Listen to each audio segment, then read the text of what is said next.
कहते हैं सक्सेस के पीछे मत भागो, एक्सीलेंस के पीछे भागो। दरअसल आज बसंतराय में मौलाना अबुल कलाम आज़ाद इंटर स्तरीय कॉलेज में दो तरह की खुशियों का एक अवसर था। एक तरफ जहां छात्रों के बीच में साइकिलों का वितरण होना था, वहीं इस कॉलेज में सर्टिफिकेट कोर्स नाम से एक जो झारखंड स्टेट ओपन यूनिवर्सिटी के तहत वो संचालित होगा, उसका भी शुभारंभ होना था। तो इस मौके पर गोड्डा जिले के डीडीसी साहब पहुंचे थे, संजय कुमार सिन्हा जी, और दोनों ही कार्यक्रम को इन्होंने भली भांति पूरी तरह से समापन किया। और हालांकि कई मुख्य अतिथि थे यहाँ पर, लेकिन आज खास तौर से बात करेंगे डीडीसी साहब से।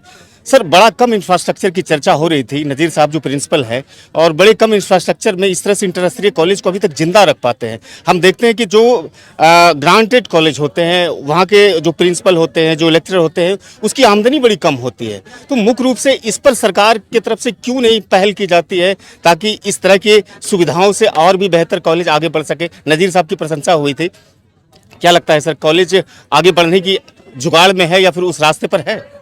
हाँ, निश्चित रूप से जिस तरीके से इस कॉलेज के जितने भी जो कमेटी में हैं और जो खासकर जो प्रिंसिपल साहब हैं जो काम कर रहे हैं, तो ये कॉलेज अपनी सारी अहर्ता मुझे लगता है कि पूरा करता है। और वास्तव में यहाँ पे जो इंफ्रास्ट्रक्चर और अन्य इनके जैसे हॉस्टल्स हैं, प्रयोगशाला हैं, अगर इनको डेवलप कर दिया जाए, जिस तरीके से भी सरकार का ऐड हो या हम लोगों के यहाँ जो DFT का फंड है, तो इस पे हो जाने से ये कॉलेज सारी अर्थता में हमको लगता है पूरा करेगा और आगे बहुत काम करेगा कॉलेज। मुख्य रूप से जो आर्थिक समस्याएं, संसाधनों का अभाव जो झेलते हैं इस तरह के कॉलेजेस, उस पर क्या कैसे करना चाहिए? कम संसाधनों में भी कैसे काम करना चाहिए? आपकी तरफ से क्या होगा मार्गदर्शन ऐसे कॉलेजेस को? ऐसे कॉलेज में देखिए, सरकार के पास कई तरह के फंड्स होते हैं। एक तो इनका अपना HRD डिपार्टमेंट का होगा, जो अल्पसंख्यक कॉलेज का होगा, उसका फंड है। उसके बाद आपका वेलफेयर का भी कई स्कीम्स है, जिसमें कि हॉस्टल्स वगैरह को ठीक करना है। फिर जिला का अपना जो निधि हम बताए DFT का फंड है, वो भी है। 15 फाइनेंस का है, मनरेगा का भी सारा स्कीम सब चलता है, जिसमें हम लोग लेबर का कॉस्ट इनपुट करके उसको कन्वर्जेंस करते हैं। तो कई तरह की हैं, उस पर बैठ कर उस पर बात करना पड़ेगा और बातों को, चीज़ों को समझते हुए फिर जो भी सर्कुलर गाइडलाइंस है उसके अनुसार हम लोग कर सकते हैं। लेकिन इतना तय है कि इस कॉलेज में जो अच्छी पढ़ाई हो रही है और यहाँ के जो प्रिंसिपल या जो समिति के लोग हैं या यहाँ के जितने भी समाज सेवी हैं, उनका अच्छा खासा है। चूँकि यहाँ जितने स्टूडेंट्स यहाँ जितनी इनरोल्ड हैं, वही दर्शाता है कि कॉलेज को और भी सपोर्ट मिलना चाहिए। सर, आप बिहार पब्लिक सर्विस कमीशन से आज झारखंड में DDC बने हैं। सर, क्वालिटी एजुकेशन को लेकर को क्या देखते हैं? क्वालिटी एजुकेशन आज के, चाहे स्टेट बिहार की बात करें या झारखंड की बात करें, वहाँ पर गुणवत्ता वाली शिक्षा बहुत कम देखी जा रही है। उस पर क्या कहेंगे छात्रों को?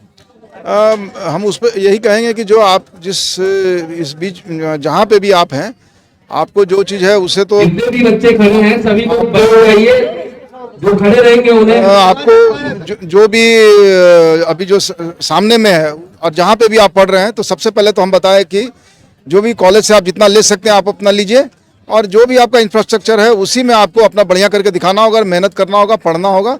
और अच्छा करने के लिए आपके अगल बगल भी बहुत कुछ अच्छा है। जैसे वीडियो साहब ने बताया कि कंटेंट्स आजकल बहुत से नेट पे भी है, लोग भी हैं पढ़ाने वाले। और अभी जैसे हम आपको एक चीज़ और बता देते हैं कि DFT से अभी इस जिला में जो जितने भी बच्चे हैं, अच्छे बच्चे हैं, उनका एक DFT से एक कोचिंग चलाने का बात हो रहा है।